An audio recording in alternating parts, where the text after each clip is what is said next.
నమస్తే, నేను సునీత. కాంటెంట్ సినిమాలకి కమర్షియల్ టచ్ ఇవ్వటం ఏంటి అనేది ఈ మధ్యకాలంలో ఒక సినిమా చాలా బలంగా నిరూపించింది. బలగం. బలగం సినిమా చిన్న సినిమా పెద్ద సినిమా అన్న తేడాని సినిమా పరిశ్రమలోనే చెరిపేసింది అనడంలో ఏమాత్రం సందేహం లేదు. సో దిల్ రాజు గారి ప్రొడక్షన్ నుంచి బలగం రావటం అండ్ మనందరం తెలుగు వాళ్ళందరం కూడా చాలా గొప్పగా ఆ సినిమా మన తెలుగు సినిమా అని చెప్పుకోవటం మనం చూసాము. దిల్ రాజు గారి ప్రొడక్షన్ నుంచి మరొక కాంటెంట్ బేస్డ్ మూవీ రాబోతోంది. అదే జనక అయితే గనక. దిల్ రాజు గారు అండ్ టీమ్ రెడీగా ఉన్నారు ఇక్కడ. జనక అయితే గనక I mean too many confusions, too many question marks, too much of creativity ఉన్నటువంటి సబ్జెక్ట్ అని అయితే అనిపించింది సార్. బేసిక్గా టైటిల్ చాలా స్ట్రాంగ్గా నమ్మింది డైరెక్టర్ సందీపే. మాకు చాలా కన్ఫ్యూజ్ ఉండేది, నాకు రీచ్ అవ్వట్లేదు సందీప్ టైటిల్ అంటే. ఎప్పటికప్పుడు తన ఇంకా అదర్ టైటిల్ చెప్పినా ఫైనల్గా దీనికే రీచ్ అయ్యాం. సో తండ్రి అయితే గనక సింపుల్గా చెప్పింది, తండ్రి అయితే గనక. అయితే ఏంటియా లేకపోతే అయితే ఇలా ఉంటుంది అనా? తండ్రి అయితే ఇప్పుడున్న జనరేషన్లో పెళ్లి చేసుకోవాలన్నా యూత్ భయపడుతున్నారు, వాళ్ళకు కిడ్స్ కావాలన్నా భయపడుతున్నారు. సో వై అనే దాని మీద ఈజ్ అ మెయిన్ కాన్సెప్ట్గా తీసుకున్న సినిమా. జనరలీ ఇవ సినిమాలన్నీ కూడా లైఫ్ ఎక్స్పీరియన్సెస్, లేకపోతే మన చుట్టుపక్కల జరిగితే మన ఫ్రెండ్స్ లైఫ్లో జరిగిన ఆ ఎక్స్పీరియన్సెస్ని బేస్ చేసుకొని సినిమా స్టోరీస్ అన్ని, ఎస్పెషలీ కాంటెంట్ బేస్డ్. పొరపాటున మీ చుట్టుపక్కల ఏమైనా జరిగిన స్టోరీ ఇది? మూమెంట్స్ చాలా జరిగాయండి నా లైఫ్లో, జరిగాయి, అందరిలో జరుగుతాయి ఫర్ షూర్. వాటిలన్నింటినీ క్యూములేట్ చేసి ఒక కథగా చేస్తాను. కోర్ట్ పోర్షన్ అయితే జరగలేదు, కానీ మిగతా మూమెంట్స్, ఎమోషన్స్ అని ప్రతి ఇంటి ఎమోషన్ అండి, ప్రతి ఇంట్లో జరుగుతుంది. అంటే పిల్లల టాపిక్ లేని ఇల్లు ఉండదు కదా, పెళ్లి టాపిక్ లేని ఇల్లు ఉండదు కదా. సో దాని గురించి కట్ చేశాను. అసలు what a hero you are. అసలు ద వే మీ జర్నీ స్టార్ట్ అవటం దగ్గర నుంచి, the way you started off ఇండస్ట్రీలో ఈరోజు you are an inspiration. You are an inspiration అండి. Thank you ma'am. మీ లైఫ్లో జరిగిన ఇన్సిడెంట్స్కి ఈ సినిమా టైటిల్కి ఏమైనా సంబంధం ఉందా? అది ఈ సినిమాలో వైఫ్ ఎమోషన్ నాకు చాలా కనెక్ట్ అయ్యాను మ్యామ్. నిజంగానే కళ్ళంబ నీళ్ళు తిరిగిన సెట్లో. అండ్ ప్యారలల్గా నా లైఫ్లో కూడా మా వైఫ్ ప్రెగ్నెంట్ అవుతాం, ఇట్లాంటి కొన్ని ప్యారలల్గా జరిగింది. ఆ తండ్రిలో అయితే ఆలోచించారు కదా మీరు? ఆ స్టార్టింగ్లో నిజంగా ఆలోచించాను మేడం. అంటే పెళ్లి చేసుకుని కొత్తలో అప్పుడు ఇంకా సెటిల్ అవ్వలేదు. అయితే మీ రియల్ స్టోరీ ఇది పొరపాటున? లేదు మేము ఆయన రాసుకున్నారు, బై మిస్టేక్ నాకు కనెక్ట్ అయింది. By mistake. అండ్ మా ఫాదర్ ఎమోషన్ కూడా నాకు, గోపరాజు రమణ సార్ ఎమోషన్ నాకు నిజంగా అలా జరిగింది. ఓకే. సో బాగా కనెక్ట్ అయ్యాను, చాలా చాలా ఎంజాయ్ చేస్తూ చేశాను. ఎక్కువ ఫన్ ఉంటుంది, మధ్య మధ్యలో ఎమోషనల్ పార్ట్స్ ఏవైతే ఉంటాయో అవి నేను నిజంగానే చాలా ఎమోషనల్ ఫీల్ అయిపోయి చేశాను, ఫాదర్తో అండ్ వైఫ్తో ముఖ్యంగా. యువర్ వైఫ్ ఈజ్ బెస్ట్ అనే పాట కూడా సూపర్ ట్రెండింగ్ సాంగ్ అయిపోయింది కదా. How do you feel about the song and the entire journey? So happy అండి, ఎందుకంటే as a beginner గా like being a part of Dil Raju production, being a part of a good team, I'm feeling so happy and proud to be. First ఛాన్సే ఇంత మంచి opportunity రావటం. And Telugu cinema industry, how is the industry treating you? Actually it's been like 4 years working in this industry అండి. This is my 4th movie.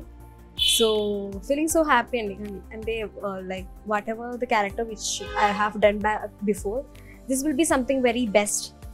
That what I feel right now. You have a beautiful smile. Thank you. Thank you so much. She's done is very cute. అంటే పక్కింటి అబ్బాయి లాగా అనిపిస్తారు, తెలిసిన family లాగా. Sir Vijay Bulganin గారు ఆయన ఒక బేబీ సినిమాతో ఎంత టాప్ లెవెల్కి వెళ్ళిపోయినటువంటి మ్యూజిక్ డైరెక్టర్. 3 songs రిలీజ్ అయ్యాయి ఇప్పటి వరకు నాకు తెలిసి. And then how many more songs? One more song is coming. Completely కథకి సంబంధించినటువంటి పాటలేనండి? మోస్ట్లీ కథలో ఉన్న సిచ్యువేషన్స్ నుంచి వెళ్ళే పాటలు. What is your take on? ఒకప్పుడు ఆల్బమ్ అనగానే మనకి 6 పాటలు 7 పాటలు సిచ్యువేషన్ ఉన్నా లేకపోయినా సరే వస్తున్నటువంటి పాటల నేపథ్యం నుంచి ఇక్కడి వరకు వస్తున్నాం మనం. సినిమాకి 2 పాటలు ఉంటే 3 పాటలు ఉంటే చాలా ఎక్కువ అనే రోజుల్లో. అంటే ఈ రోజుల్లో స్టోరీ డిమాండ్ చేస్తుంది. ఒకప్పుడు మనకు మ్యూజిక్ అనేది అంత ఇంపార్టెంట్ ఉండే. ఇప్పుడు స్టార్ హీరోలకే 4 పాటలకు వచ్చేసి ఎగ్జాక్ట్లీ. స్టార్ హీరో ఫిలిం అంటే ఆడియన్స్ కూడా ఈరోజు అంటే కథలో నుంచి ఏదైనా సాంగ్ వచ్చినా, లేదు స్టార్ హీరో అంటే ఎక్స్ట్రాడినరీ డ్యాన్స్ చేస్తే ఓకే, అది కూడా 3.5 minutes. ఒకప్పుడు 6 minutes 7 minutes సాంగ్ ఉండేది. మెల్లిగా మెల్లిగా అందరము ఫాస్ట్ దాంట్లోకి వచ్చేసారు. ఈ మధ్యకాలంలో ఎవరన్నా సడన్ గా సూపర్ స్టార్ అయ్యారంటే అది మీరే. ఆ? ఇప్పుడు ఆంధ్రదేశంలో తెలంగాణ రాష్ట్రంలో మాత్రమే కాదండి, తమిళనాడు వెళ్ళి మీరు అసలు ఒక 2 డైలాగులు చెప్పి ఫైట్ వేణుమా ఫైట్ వేణుమా సాంగ్ వేణుమా సాంగ్ వేణుమా సాంగ్ ఇరుకు, ఫైట్ వేణుమా ఫైట్ ఇరుకు, జనక అయితే గనక కూడా అదే స్టైల్లో ఒక్కసారి చెప్పి ఒక మంచి మీమ్ క్రియేట్ చేస్తే ఎమోషన్ వేணுமா ఎమోషన్ ఇருக்கு, ఫన్ వేணுமா ఫుల్ ఫన్ ఇருக்கு, డైలాగ్స్ వేணுமா డైలాగ్స్ ఇருக்கு, నల్ల సాంగ్ ఇருக்கு. అందరూ రిలేట్ చేసుకునేటటువంటి content, all age basic groups. అంటే ఫుల్ ఫన్గా చెప్పడం. ఈ రేపు ఆడిటోరియంలో పడ్డ తర్వాత సినిమా మేము ఎక్కువ బిలీవ్ చేస్తుంది మోర్ దెన్ 60-70% హ్యూమర్తో ఉంటుంది, నవ్వుతూ ఉంటారు. హీరోతో క్యారెక్టర్తో పాటు వెన్నెల కిషోర్ గారు non stop is a friend character. బామ్మ డైలాగ్ ఉంటుంది, ఇద్దరు ఎక్కడ కలిసారంటే ఎగ్జాక్ట్లీ. ఆ ఏజ్ డిఫరెన్స్ గురించి ఎందుకు మాట్లాడాల్సి వచ్చింది సార్? ఈ సీనియర్, ఓకే ఈయనకంటే ఆయన పెద్దాడు. ఓకే. బామ్మ అడుగుతుంది, అసలు మీ ఇద్దరికి ఫ్రెండ్షిప్ ఏంట్రా అంటే అక్కడ మంచి డైలాగ్. సో అట్లా ఫుల్ హ్యూమర్ క్యారెక్టర్. వెన్నెల కిషోర్ నవ్విస్తూనే ఉంటాడు థియేటర్లో. అలాగే రాజేంద్ర ప్రసాద్ గారు, మురళీ శర్మ గారు, వాళ్ళు సీనియర్ ఆర్టిస్టులు, ప్రభాస్ సీను. సో ఫుల్ ప్యాక్డ్గా ఉండే full fun film. Every dialogue is okay, ఆ సీన్కి యాప్ట్గా ఉంది అండ్ ఎంగేజింగ్గా ఉంది. Thank you. So what is your experience అండి డైలాగ్స్ రాయడంలోను, స్క్రీన్ ప్లేలోను? చాలా మంది డైరెక్టర్స్తో పనిచేశానండి. అంటే గోస్ట్గా ఉండిపోయాను వెనకాల, పేర్లు గీళ్ళు పడలేదు. ప్రాపర్గా ఫుల్ ఫ్లెడ్జ్గా ఈ సినిమాకి చేశాను అని సలార్ అండి, ప్రశాంత్ నీల్ గారు పనిచేశాను. తర్వాత అంతకు ముందే ఈ కథ ఇక్కడ రాజుగారికి చెప్పి కోవిడ్ టైంలోనే ఓకే చేసుకున్నాను. తర్వాత డెవలప్ చేసుకునే ప్రాసెస్, యాక్టర్స్ కోసం ట్రై చేశాను. ఇందాక మీరు అన్నట్టు మల్టిపుల్ లాంగ్వేజ్లో చేద్దామని దగ్గర స్టార్ట్ అయింది యాక్చువల్గా. ఒకటేసారి ఎట్ టైం ఆల్ లాంగ్వేజ్లో చేద్దామని ప్లాన్ చేసాం, హిందీ, కన్నడ, తమిళ్, తెలుగు. ఓకే. యాక్చువల్ ఆ థాట్ అంటే కోవిడ్ తర్వాత మెల్లిగా డైల్యూట్ అయింది. కోవిడ్ రాకుండా ఉంటే మేబీ ఒకటేసారి 4 లాంగ్వేజ్లో ఈ స్క్రిప్ట్ చేద్దామని థాట్. మీకు అంటే బలగం ఇచ్చినటువంటి బలంతోనూ, అది ఇచ్చినటువంటి ఇన్స్పిరేషన్తోనూ ఇలాంటి స్టోరీస్ అండ్ సబ్జెక్ట్స్ ఈ కథ ముందే ఓకే చేసుకున్నాము. బట్ ఈ కథకి సుహాస్ను తీసుకురావడానికి బలగం ఇచ్చిన ఆ సక్సెస్ ఇచ్చినప్పుడే డైరెక్టర్ని పిలిచి చెప్పా, నాకెందుకో వెరీ న్యాచురల్గా ఉంటుంది, సుహాస్ని అప్రోచ్ కండి, సుహాస్తో చేద్దామని. సందీప్ సుహాస్ని పిలవడము, సుహాస్ విని ఇక్కడే నేను చేస్తాను సార్ అని ఇలాగే చేతులు కట్టుకుని నేను చేస్తాను సార్. స్వాతిముత్యంలో కమలాసన్ గారు లాగా ఉంటాడు, చేతులు కట్టుకొని ఇలాగ, స్క్రీన్ మీద అలా కాదు. అంటే మనం ఈ సినిమా గురించి డిస్కషన్ కంటే బలగం గురించి ఎవ్రీ టైం టాపిక్ రావడానికి దెర్ ఆర్ మల్టిపుల్ రీజన్స్. అది ఒక కమర్షియల్ మూవీ అన్న టైటిల్ని మార్చేసింది. కమర్షియల్ మూవీ అంటేనే పెద్ద హీరో ఉండాలి, పెద్ద బడ్జెట్ ఉండాలి, అండ్ యూనో అంత బలగా ఉండాలి, స్టార్ కాస్ట్ అన్న మిథ్యలో నుంచి, అన్న అనుమానాలు అన్నింటినీ తొలగించి కాంటెంటే హీరో అని చెప్పి ప్రూవ్ చేసినటువంటి best films, one of the best films of Telugu film industry Balagam అని చెప్పచ్చు. అది ఎంతమందిని యాక్టర్స్ అవ్వడానికి ఇన్స్పిరేషన్ ఇచ్చిందంటే, నాకెందుకో ఈ సినిమా కూడా అదే రేంజ్లో యూనో అలాంటి కోవకే చెంది, ఇంకా చాలామంది నటన అది టాలెంట్. మనిషి అంటే హీరో అనగానే ఇలాంటి లక్షణాలు ఉండాలి, ఇలా కనిపించాలి, హెయిర్ స్టైల్ ఇలా ఉండాలి, ఇలా స్టైలిష్గా నడవాలి, ఇటువంటి మిథ్యలన్నింటినీ తీసి పక్కన పెట్టింది. ఓన్లీ నటన, ఎవరికైతే టాలెంట్ ఉంటుందో అది మాత్రమే బయటికి తీసుకొస్తుంది. And the way you are producing films అండి ఇలాంటివి, hats off to you sir. New talent నాది ఎప్పుడు నిన్న కూడా ఎవరో ప్రెస్ మీట్లు అడిగితే అదే చెప్పింది, దిల్ రాజు ప్రొడక్షన్ ఎందుకు పెట్టంటే I want encourage new talent. ఇప్పుడు దిల్ రాజుగా నేను 22 years అయిపోయింది, ఐఎమ్ సమ్వేర్ బ్రాండ్గా కానీ నేను తీసిన సినిమాలు కానీ ఇప్పుడు గేమ్ చేంజర్ లాంటి పాన్ ఇండియా సినిమాలు థాట్స్ మారిపోయాయి. So Dil Raju production I want new కమ్మర్స్కి ప్లాట్ఫామ్ క్రియేట్ చేయాలనే చేసింది. సో బలగం కానీ ఇప్పుడు ఇది కానీ ఇంకోటి ఆకాశం దాటి వస్తావని ఆల్మోస్ట్ ఫినిషింగ్ స్టేజ్లో ఉంది. అందరు కొత్త వాళ్ళతో, న్యూ డైరెక్టర్స్తో. సో దీంట్లో అట్లీస్ట్ 50% సక్సెస్ అయినా ఐఎమ్ సో హ్యాపీ. సో మా ద్వారా వచ్చి సక్సెస్ అయ్యి వాళ్ళ ఇండస్ట్రీలో రేపు ఫ్యూచర్ ఉంటే వాళ్ళకి డెఫినెట్గా హ్యాపీ. మీరు ఎప్పుడు అలాగే ఉంటారా? తెలియదు ఫ్లోలో అంటే సాతిహృత్యంలో కమల్ హాసన్ గారు అన్న అందుకే నార్మల్గా ఉంటుంది కానీ కంఫర్ట్ ఉంది. ఇలా అయితే కొంచెం comfort. ఇది మీ క్యారెక్టరైజేషన్ కాదు కదా? కాదు జనకైతే గనకల కాదు. What is your characterization? మీ ఆహార్యంలో చూడాలనిపిస్తుంది. Is this your characterization or ఇదా? ఇదండి. లేకపోతే ఇదా? లేదు ఇది కూడా సో వాట్ ఇదేంటి? అది సినిమాలో ఒక సిగ్నేచర్ మూమెంట్. ప్రతి ఇంపార్టెంట్ సీన్ అప్పుడు ఇట్లా ఆలోచిస్తున్నప్పుడు ఇలా కొడతాడు అన్నట్టు. What's your problem? ఎందుకంత పిసినారితనంగా ఉండటం?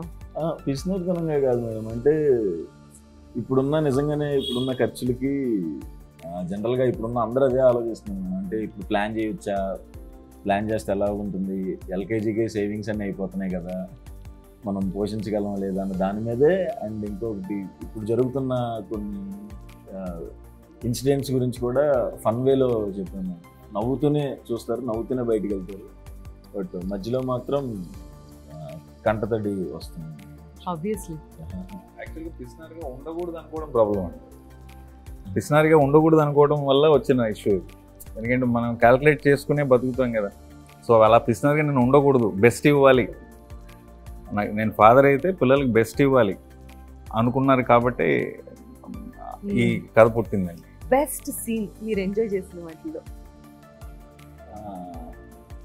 నాకును వైఫ్ క్యారెక్టర్కి మధ్యలో ఒక సీన్ ఉంటుంది సెకండ్ హాఫ్లో. వచ్చిన చాలా మంచి ఎమోషన్ మూమెంట్, నాకు చాలా ఎమోషన్ అయిపోతుంది. మా ఇద్దరి మధ్యలో ఉన్న సీన్స్ ప్రతిదీ బాగుంటుంది. అండ్ ఫాదర్తో ఇంకొక సీన్ ఉంటుంది, అది కూడా. అమ్మాయి క్యారెక్టర్ ఏంటంటే ఏది అడిగినా మా ఆయన చూసుకుంటారులే. So she is confident about husband, అంటే ఎలాంటి మూమెంట్ అయినా మా ఆయన చూసుకుంటారులే. సో అలా ఉన్నప్పుడు సెకండ్ హాఫ్లో ఒక సిచ్యువేషన్లో హస్బెండ్గా నీకేంటే మంచి వైఫ్ ఉంది ఇది అంటే, నాకేం ప్రాబ్లం సార్, నాకు ఏదైనా అవుతే మా ఆవిడే చూసుకుంటుందిలే. That is high scene. ఏ విషయం కోసం అయితే ఫైట్ చేస్తూ కోర్టుకు వెళ్ళారో అది మాత్రం it's a very sensitive point.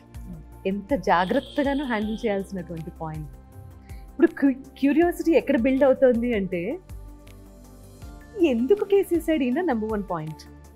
దేని ఇలా కూడా కేసు పెట్టచ్చా అనేది second point and most important point of the movie. Middle class వాళ్ళు జనరల్గా ఏదన్నా ఒక సిచ్యువేషన్లో ఎక్స్ట్రీమిటీకి పుష్ అయితే కానీ వాళ్ళ యాక్చువల్ రూపం బయటకు తీసుకురారండి. నేను అనుకున్నప్పుడు ఏమనుకున్నానంటే, మనకి ప్రతిదానికి ఒక ప్లానింగ్ ఉంటుంది. మన ఇంటికి ఒక ప్లాన్ ఉంటుంది, జాబ్కి ఒక ప్లాన్ ఉంటుంది, గర్ల్ ఫ్రెండ్కి ఒక ప్లాన్ ఉంటుంది, మ్యారేజ్కి ఒక ప్లాన్ ఉంటుంది, మన డెత్కి కూడా ప్లాన్ ఉంటుంది. పలానా చోట అస్థికలు కలపండి, పలానా చోట సమాధి కట్టండి. అట్లాగే లైఫ్లో ఇంకా ఇంపార్టెంట్ ప్లానింగ్ ఫ్యామిలీ ప్లానింగ్ అంటారు కదా. సో అలాంటి స్పేస్లో వీడి ప్లానింగ్ ఫెయిల్ అయితే is an extreme step. And మనం అనుకున్న ప్లానింగ్లో జనరల్గా మనకి ప్రతి ఒక్కరికి ఉన్న ప్లాన్లో జనరల్గా ఒక 2-3 ప్లాన్స్ ఎలా ఉంటాయంటే, we're very confident we will never fail. అలాంటిది ఒకటి ఫెయిల్ అయితే ఆడేమైపోతాడు, వాడు ఎలాంటి స్టెప్ తీసుకుంటాడు అన్న దాన్ని బేస్ చేసి కనిపిస్తుంది. Tell me more about your experience please. Character name is హరిత. షీఈ్ లైక్, మీరు ప్రతి ఇంట్లో నార్మల్లీ చూస్తున్న ఒక టిపికల్ వైఫ్ ఎలా ఉండిపోతుందో అలాగే ఉంది క్యారెక్టర్. వెరీ బ్యూటిఫుల్ క్యారెక్టర్ అండి. లైక్ చాలా the pure emotions, husband and wife మధ్యలో జరుగుతున్న కొన్ని లైక్ స్ట్రగుల్స్, కొన్ని like whatever they shares and everything showing in the film. So happy. What is the best part? Best part అంటే okay, court scene. I felt it's something very beautiful. ఇప్పుడు ఈ topic మీద కోర్టుకి వెళ్ళే వాళ్ళు కూడా పెరుగుతారంటారా? లేదు, అందరికీ వర్తించదు. ఆ సిచ్యువేషన్ అలా డిమాండ్ చేసింది. బట్ దీనివల్ల ఇన్స్పైర్ అయ్యి అసలు ఈ కథ చెప్పినప్పుడు కూడా నాకు బాగా ఇంకొక నచ్చింది ఏంటంటే, ఇట్లా సో మెనీ ప్రోడక్ట్స్ ఇవాళ అందరూ కలిసి మార్కెటింగ్ చేస్తారు. మొన్నే నేను ఎక్కడ చూసా, సుమా గారి మీద కూడా మీరు ఇవి చేశారు మాకు నష్టపోయిందని ఒక రెవల్యూషన్. అంటే ఎనీ సెలబ్రిటీ ప్రమోట్ చేస్తారు. సో నిజంగా మిడిల్ క్లాస్ వాళ్ళకి ఓడింగ్స్ చూసి అవి చూసి కొనేస్తారు. దాంట్లో ఏదైనా ప్రోడక్ట్ కరెక్ట్గా లేనప్పుడు ఓహో ఇలా రియాక్ట్ అవ్వచ్చు అనేది జనకైతే కనుక చూసిన తర్వాత జనాలు రియాక్ట్ అవుతారేమో. ఆ సెన్సిటివ్ టాపిక్ అని నేనైతే అనుకోవట్లేదు. ప్రతి ఇంట్లో టాపిక్ దీనికి వేరే వేరే టర్మ్స్ ఇచ్చారు. ఇప్పుడు మనం ఒక గ్రూప్లో ఇంటర్వ్యూ ఉన్నాం కాబట్టి సెన్సిటివ్ అంటున్నాను. ఇండ్లలో పేరెంట్స్ వచ్చి పిల్లలకి పెళ్ళైన తర్వాత గుడ్ న్యూస్ ఉందని అడుగుతారు. అది సెన్సిటివే కదా. మరి ఏమైనా అనుకుంటున్నావా లేదా అంటారు. పెళ్లి అనగానే ఆ ఎక్స్పెక్టేషన్ తో పెళ్లి చేసుకున్నారు. అప్పుడు అది సెన్సిటివ్ కాదు కదా, ప్రతి ఇంటి డిస్కషన్ కదా. సో సెన్సిటివ్ కాదని నా ఫీలింగ్. వెరీ వెరీ కాకూడదని కాదని. నిజంగా ఒక 20 years బ్యాక్ గవర్నమెంట్ ఒక పబ్లిసిటీ స్టార్ట్ చేసింది. ఒకళ్ళు ఇద్దరు ముద్దు అని ఒక నిరోధుని తీసుకొచ్చి పబ్లిసిటీ స్టార్ట్ చేసింది. సో అప్పుడు అందరికీ అది చదవాలన్నా చెయ్యాలన్నా ఏంటా అక్కడ అందంగా వాళ్ళు ఏం చెప్పారు, ఒకరు హద్దు ఇద్దరు ముద్ద. సో ఒక ట్యాగ్ లైన్ మెల్లిగా మెల్లిగా ఏమైంది అంటే ఒక అలవాటు. సో ఇది కూడా అంతే, సినిమా చూసినప్పుడు లోపలికి వెళ్ళే వరకు ఇలాంటిది ఏదైనా ఫీలింగ్ ఉన్నా వన్స్ దే వాచ్ ఫిలిం ఇది మర్చిపోతారు. మర్చిపోయి ఆ హ్యూమర్లో దాంట్లో ఓహో భలే చెప్పారు అంటే మేము ఇప్పటివరకు ఒక 4 షోస్ వేసాం. ఆ షోస్లో వచ్చిన రియాక్షన్ని బట్టి, అందుకే ఎస్పెషల్ నేను ఒక ఫ్యామిలీకి కూడా షో ఇప్పించాను, వాళ్ళ రియాక్షన్స్ కూడా చూద్దామని. అంటే young people they are open. ఈరోజు అన్నీ మాట్లాడుకునే స్టేజ్లో ఉన్నారు. అదే కొంచెం అమ్మమ్మలు, అందుకే బామ్మ క్యారెక్టర్ పెట్టి మ్యాక్సిమం ఆయన ట్రై చేసింది. ట్రైలర్లో కూడా చేసింది. అసలు ఇంతమంది పిల్లల్ని ఎలాగనే అంటే అప్పుడు మాకు పని ఉండేది కాదులే. సో లైటర్ వే అలా ఇంటే ఇప్పుడు అది ఏంటి ఇలా బామ్మని ఇలా అనేసాడు అనేది కూడా ఆలోచించవచ్చు. కానీ లైటర్ వేలో ట్రీట్ చేయడం వల్ల సినిమా అంతా అలాగే ఉంటుంది లైటర్ వేలో, కాబట్టి పెద్ద కష్టం అనిపించదు. సినిమా చూస్తే కేస్ అనేది లేదా మీరు అంటున్న సెన్సిటివ్ మ్యాటర్ అనేది ఐసింగ్ ఆన్ ద కేక్ అండి. అండర్లైన్గా మాట్లాడుతున్న ఎమోషన్ ఒక తల్లిదండ్రుల ఎమోషన్ మాట్లాడుతుంది. That is prime point. దాన్ని ఒక అవుట్ ఆఫ్ ద బాక్స్ ఐడియాగా తీసుకున్నాం. కానీ main soul of the film is talking about parents emotion, parenting emotion. కనటం ఈజీ, పెంచడం వెనకాల ఎంత కష్టం ఉంది, why do we think about it 100 times అనేది మెయిన్ టాపిక్ అవుతుంది. Not the case. What are the main points we can discuss? Current generation, their mentality. మన ఇళ్ళల్లో మనం ఇందాక నుంచి మాట్లాడుకుంటున్న టాపికే. మనం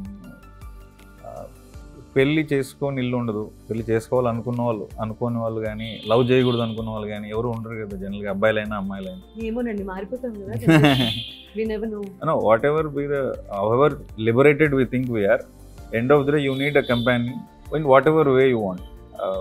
Companionship kuda is a calculation. Correct. They are also adapting children. Correct. Adapting children again comes back to the same calculation. Me own kid anukunna comes back to the same topic. So ఇది ప్రతి ఇంటి కదా, మనందరి కదా, మన కదా అని నేను అనుకుంటున్నాను. చాలా సరదాగా మీరు ఆ పాత్రలతో మీరు కూడా ఇంటరాక్ట్ అవుతూ సినిమా చూస్తారు, నవ్వుకుంటారని నేను అనుకుంటున్నాను.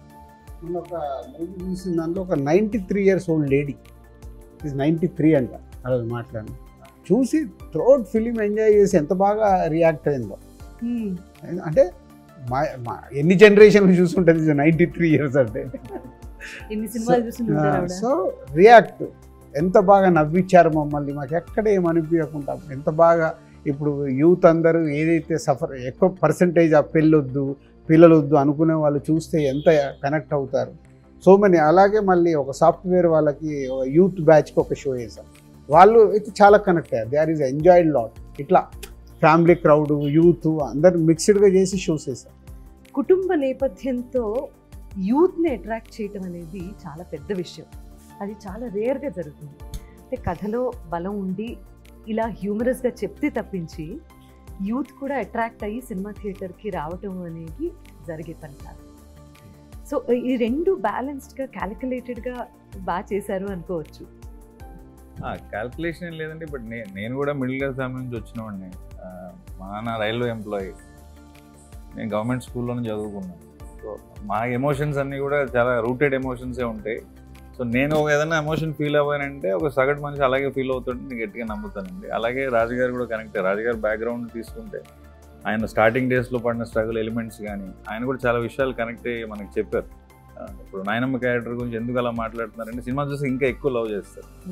సో ప్రతి పాత్ర మన ఇంట్లో మన బంధువులు మన పక్కింట్లోనూ జరిగినట్టుగానే ట్రీట్ చేశానని నేను అనుకుంటున్నాను. I can feel something, I'm sure most of the people will feel the same. నేనేం ఊడిపడలేదు పైన నుంచి. సో నేను చాలా రూటెడ్ ఫ్యామిలీ నుంచి వచ్చాను కాబట్టి అలాగే mostly as natural as possible treat చేశాను. మాటలు కూడా డైలాగ్ కింద ఉండదు, మామూలుగా మనం మాట్లాడుకున్నట్టే అనిపిస్తుంది. So that's the beauty of middle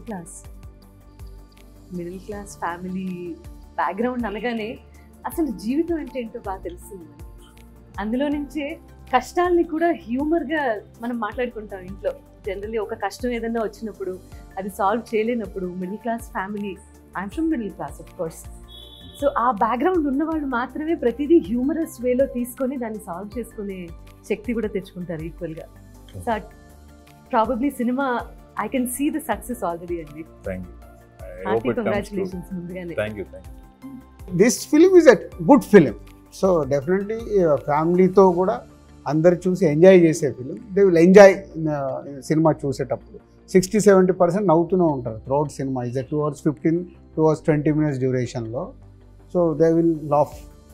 and already ఒక సాంగ్ సూపర్ హిట్ అయింది, నా నా ఫేవరెట్ ఫేవరెట్ పెళ్ళాం. అంటే అది ఇప్పటి వరకు ఒక వైఫ్ని పొగుడుతూ ఒక కాన్సెప్ట్తో డైరెక్టర్ అనుకొని చేయించింది అది, నా ఫేవరెట్ పెళ్ళాం అనేది. సో ఇప్పుడు అది ట్రెండ్ అయింది, రీల్స్ చేస్తున్నారు. జనక అయితే గనక మిడిల్ క్లాస్కి సంబంధించిన ఐ మీన్ ఇంతసేపు మాట్లాడుకున్న తర్వాత నాకు అర్థమైంది ఏంటంటే చాలా ఎలిమెంట్స్ ఉన్నాయి, హైలైట్ అయ్యేటటువంటి ఎలిమెంట్స్ చాలా ఉన్నాయి సినిమాలో.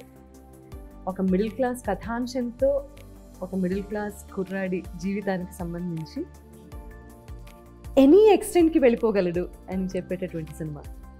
ఒక ఫ్రస్ట్రేషన్ వస్తే చాలు, he'll go to any extent. Condom company మీద కూడా కేసు వేయగలిగేంత ఫ్రస్ట్రేషన్ తెచ్చుకొని, సో ఏం చేశాడు, గెలిచాడా లేదా, ఫైనల్గా ఏం జరిగింది అనేది మాత్రం సినిమా చూసిన తర్వాతే అర్థమవుతుంది. సినిమా సూపర్ డూపర్ సక్సెస్ అవుతుంది అనడంలో సందేహం లేదండి. Congratulations once again. నాకు చూపించకపోయినా నా బెస్ట్ విషెస్. ఇదో లూపు. రాజ్ గారు కంగ్రాచులేషన్స్ అండి for all the success. Thank you. You being a star producer, చిన్న సినిమా పెద్ద సినిమా ప్రతి సినిమాకి ఒకేలా కష్టపడతారు, ఒకేలా ఆలోచిస్తారు, ఒకేలాంటి రిజల్ట్ కోరుకుంటారు. మీలాంటి వాళ్ళ ఇండస్ట్రీకి చాలా చాలా అవసరం. అండ్ అందరం బాగున్నాము అంటే మీలాంటి వాళ్ళు ఉండబట్టే.